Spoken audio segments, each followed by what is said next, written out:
Hi guys! Ayan, nandito tayo ngayon sa ating bagong room. At ito nga yung room natin na bago. So, magkano ang price nito? So, bago accommodation namin siya. So, bigyan ko lang ng konting briefing, no? Yung bago namin accommodation na to, 3 kwarto to. Actually, ang totoo niyan talaga is siguro para doon sa nakatira dito sa check. Isang room lang to, then isang dining and isang living room.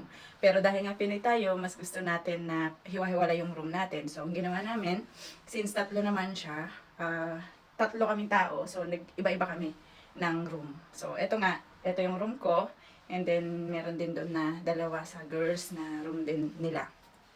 So, magkano binabayaran namin dito? 16,370 per month. Kasama doon yun sa tubig and yung sa heater namin.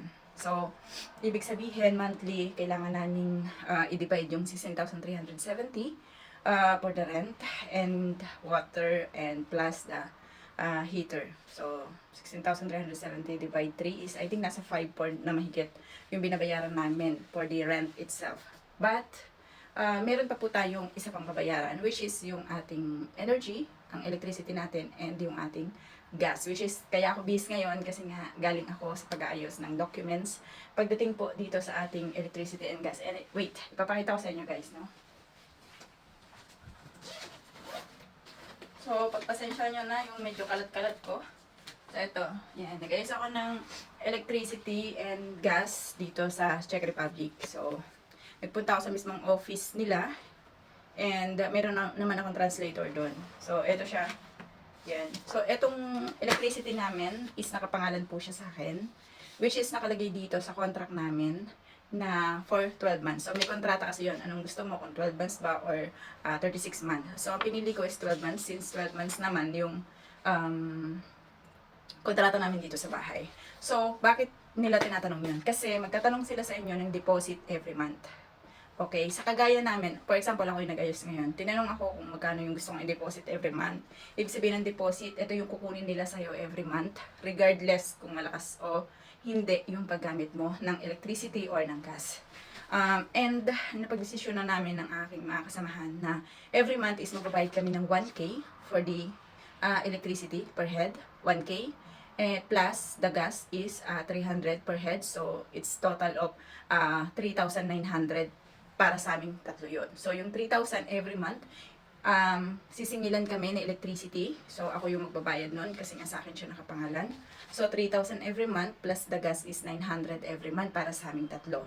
So kung kami ay may rent na 5,400 plus itself for each person, sa rent yun guys plus meron kaming 1,300 para doon sa deposit namin sa aming electricity and gas. So nagtototal yung aming babayaran for the whole month ng almost 5,800.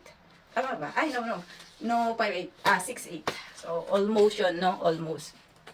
So, ganun kasi dito guys, kapag kayo na mismo yung mag-ayos ng inyong electricity and ng inyong gas, hihingan nila kayo ng amount ng deposit. Anong ibig sabihin nito guys? Ibig sabihin nito, kung kayo yung nag-ayos, for example, hindi kayo under ng inyong company, hindi kayo under ng anong agency, kayo yung mag-aayos nitong electricity and the gas, hihingan kayo ng deposit. Kapag hiningaan kayo ng deposit, for example, for the whole month, ang inyong deposit, kagaya namin, is 3,000 ang sinabi ko, every month yon. So, walang palya yon, kaya malakas o hindi ang gamit namin, is nasa 3,000 pa rin ang kukunin nila sa amin na bayad. Unlike dyan sa atin sa Pilipinas, na kung magkano yung nagamit mo, yun yung babayaran mo. Sa amin, hindi. Every month, 3,000 ang kukunin nila sa amin, based sa explanation sa akin kanina, no?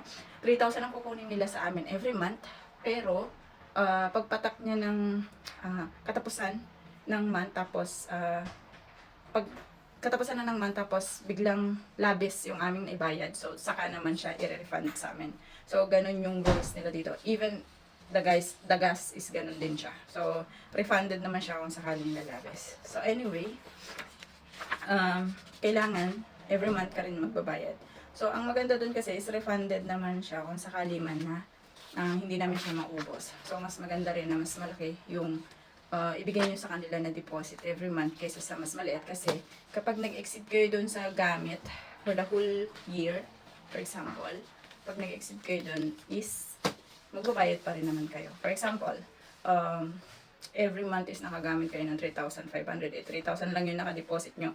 So, yung 500 na yon maiipon yon for the whole year, and then pagdating ng katapusan ng taon, sisingilin yun sa inyo. For example, ang singil sa inyo is 5,000 crowns. So, iba pa rin talaga pag labis yung binigay mo na deposit, kasi pag labis yung binigay mo na deposit, automatic yun na i-refund nila sa inyo.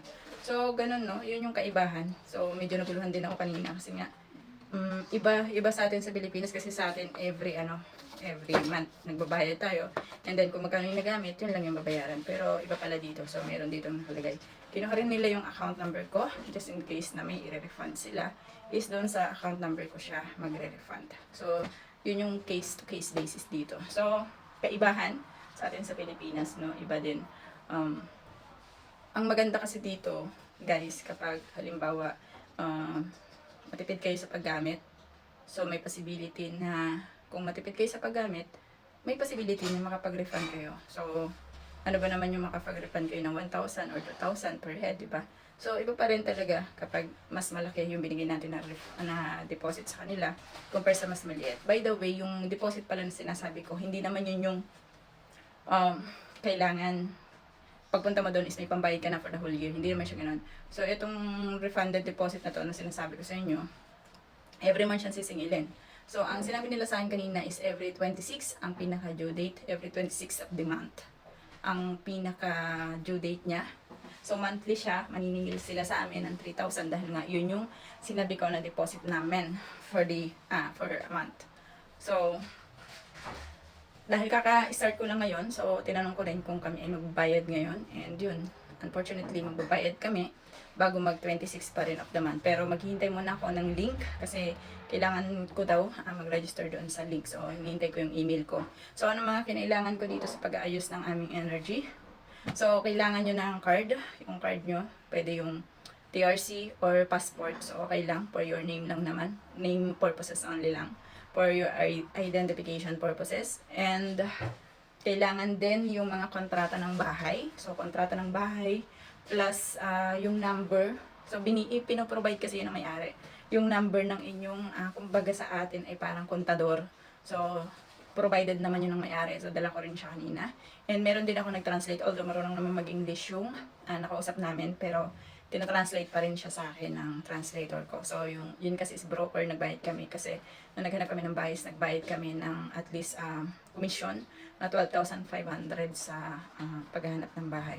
So, yun yung tinulong niya sa amin, yung pag-ayos ng energy and ng gas. Yung gas naman namin is 900, so 300 per head kami dahil nga tatlo kami dito.